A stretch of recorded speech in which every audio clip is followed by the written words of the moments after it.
D-Lab presents Solid State Cinema, the Prophecy.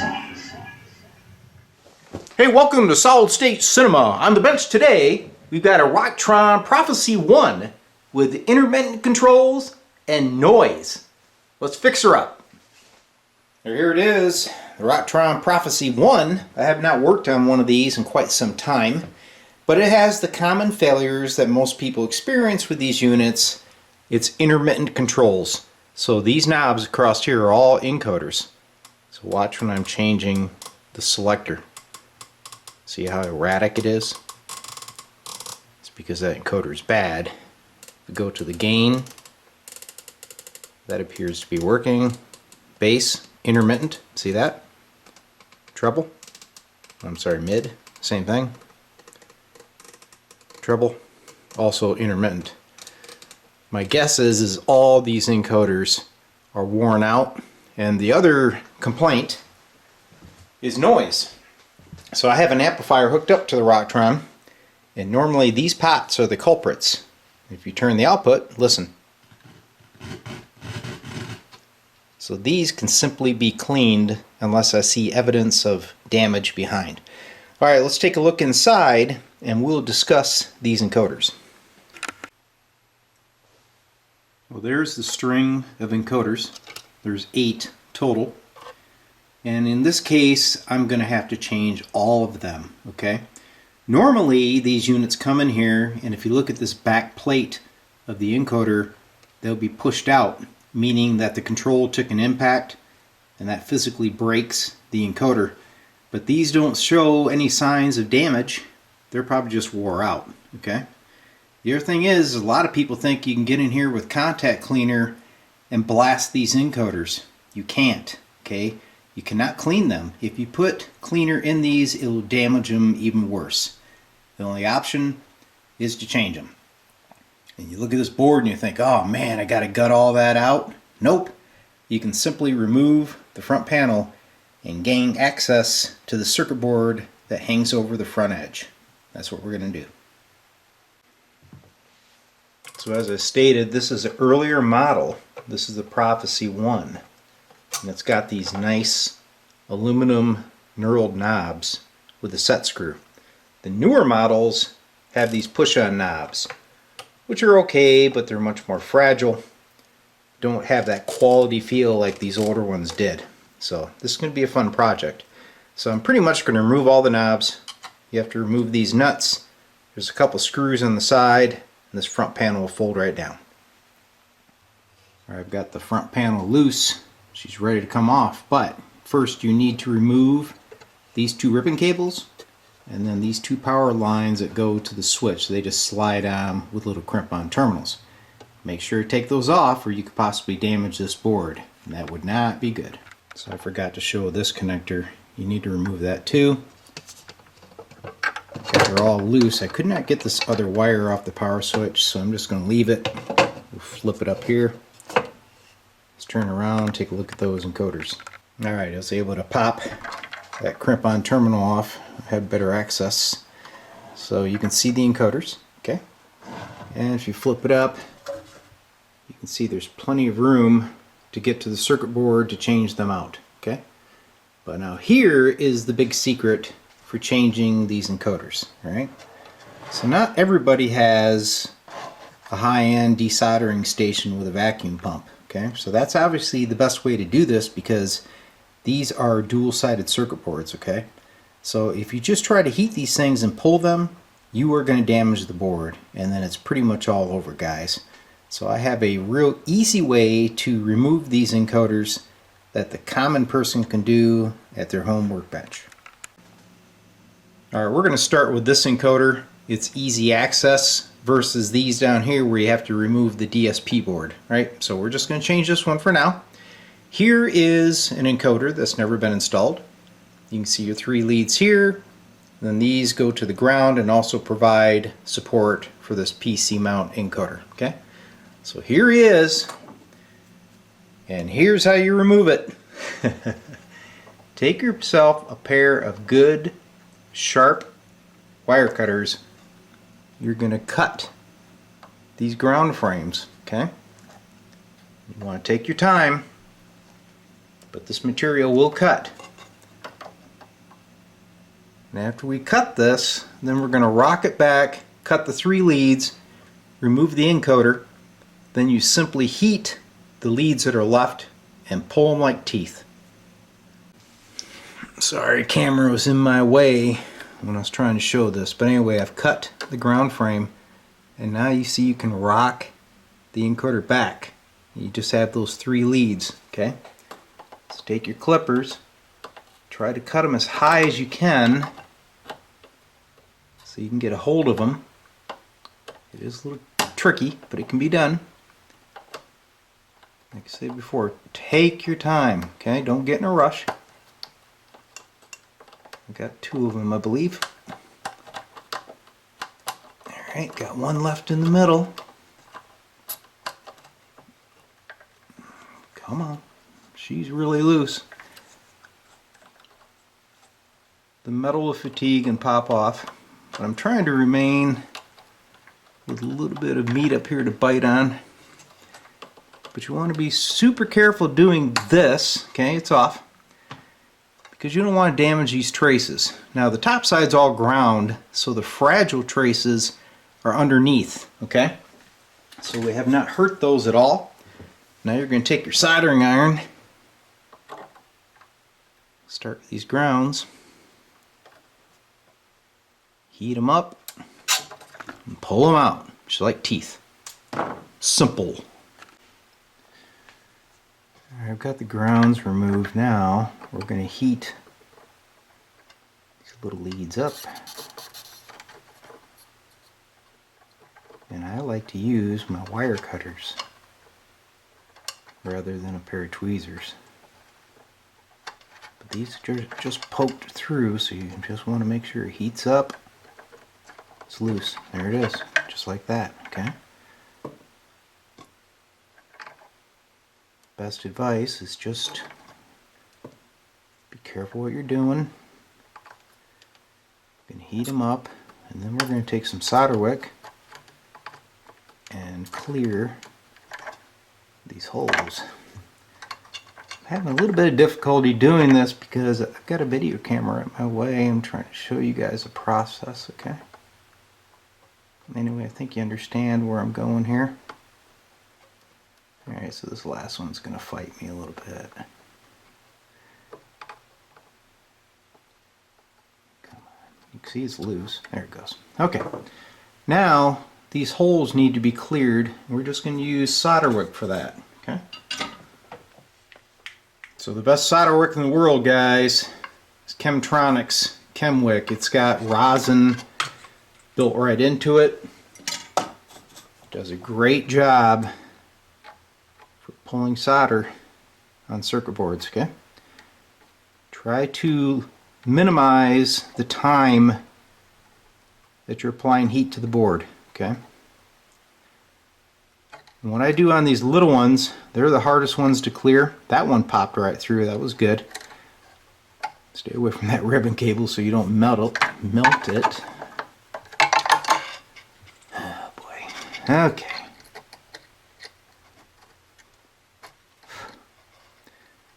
So you got to be cautious, especially on these little ground pads. If you overheat them, they'll raise right off the board.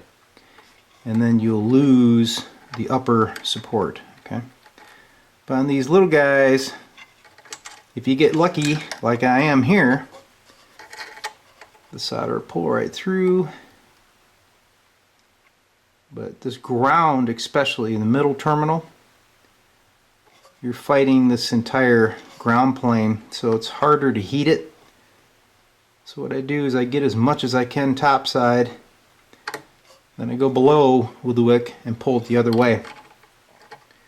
But you want to try to get as much as you can done on the top of this board, because like I said, the fragile traces, there, I got them all. The fragile traces are on the bottom of the board, okay?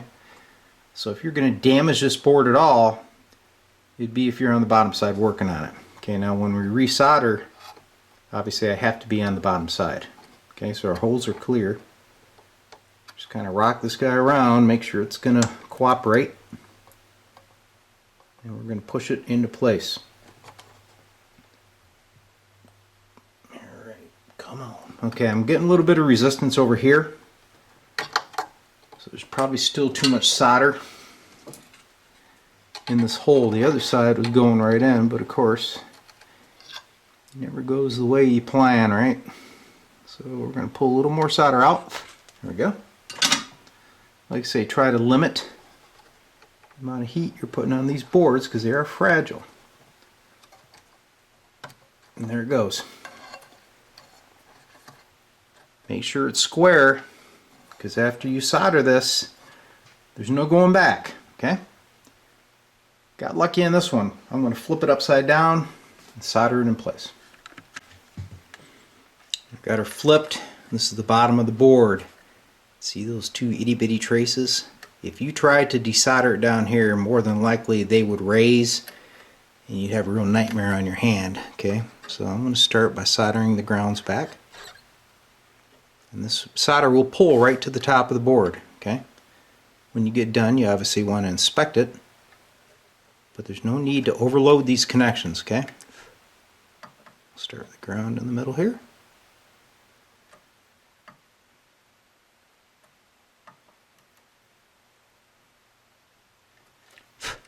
There she is. I'll clean off that rosin and we'll flip it and inspect the top side, make sure it looks good, but that is how you change the encoders. Not too bad, huh? Okay, there's the first one installed. She looks good. Not quite factory, but good enough. Okay, now when I move down the line here, get a little bit of interference by the DSP board. It's just plugged in. Just lift the board up, get it out of the way. Be very careful though. This is extremely static sensitive. Okay, you got a couple processor chips there. If you mishandle it, you can cause more problems with the Prophesy. Alright, so I'm going to work my way down the board, change out the rest of the encoders. Now, as I mentioned before, you have a little bit of an interference fit with these because of the DSP board that's right behind it. So we need to get that removed, and what I like to do immediately is grab a static sensitive bag. This guy just plugs in.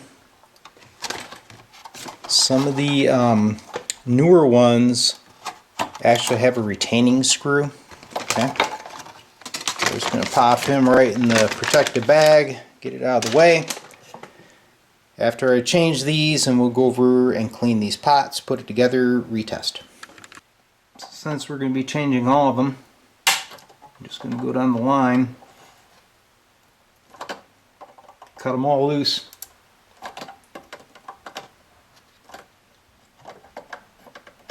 And then I can clean all the traces out, get the new ones installed. Okay, I finished carving out the remainder of the encoders. Now I need to remove the leads, clean up the board, get the new ones installed. At this point, it goes pretty quick. Alright, got everything out of the way. Holes are cleared. I cleaned the rosin off the board. Time to put on the rest of the encoders. Alright, the remaining encoders are all sitting in place. So you want to inspect the bases, make sure everything's sitting nice and flush and square before you do the final soldering. Alright, same as the first one. Go through, hit these ground mounts first, then go back and get the little signal leads done. So you may be wondering, why did I change all of the encoders when only, say, half of them were bad? Well, if you got an 8-cylinder engine and 2 of your spark plugs are bad, are you just going to change the 2?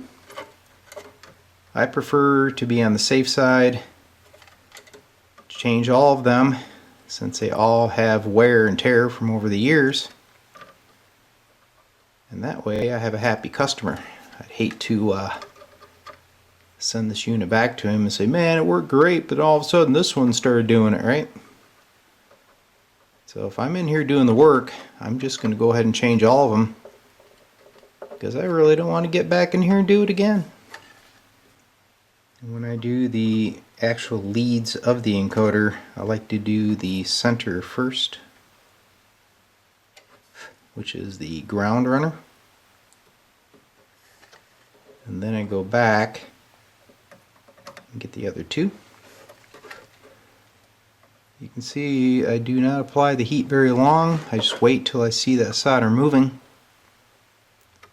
and then I know it's a good connection. Okay. So in case you guys are wondering, yes, I have went through quite a few soldering schools. So years of D-Lab experience, you get to see it. But I'd rather share this with you guys so that if you need to do this, you can do it the correct way without damaging the unit, because these circuit boards are not easy to repair. And believe me, I've screwed them up too. Alright, so it wraps it up. I'm going to get my magnifying glass and inspect those connections. Okay, we're ready to reassemble. Don't forget to put these little spacer washers back on the encoders. Now before I reinstall this front panel, it's a good opportunity to give her a little cleaning. So I'm going to wipe that down with some Windex. Alright, she's back together. Make sure it boots up. We'll check the encoders. Then we can put a signal through it. So I'm still monitoring on my amplifier here. I did blast a little bit of clean in the controls, so that static is gone. Let's check out the encoder functions real quick. First is your preset. Nice and smooth. You got your gain, bass, mid, treble, presence, master. That all looks good. And here's the page. So all the encoders are doing the job. Pretty sure this Prophecy is ready to go. Let's pop a signal in it. Make sure it can pass a good clean tone. We'll just give her a quick function test. I'm going to use my leader audio generator as a source. We should be able to hear the effects here.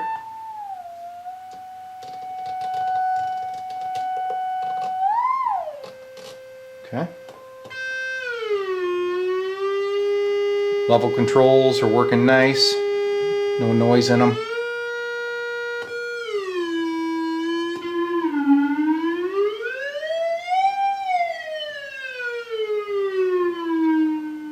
Yep, she's good to go. I'm going to get the top lid back on her. It's going back to the owner. So as you can see, the Prophecy is living on at D-Lab Electronics. We'll see you again.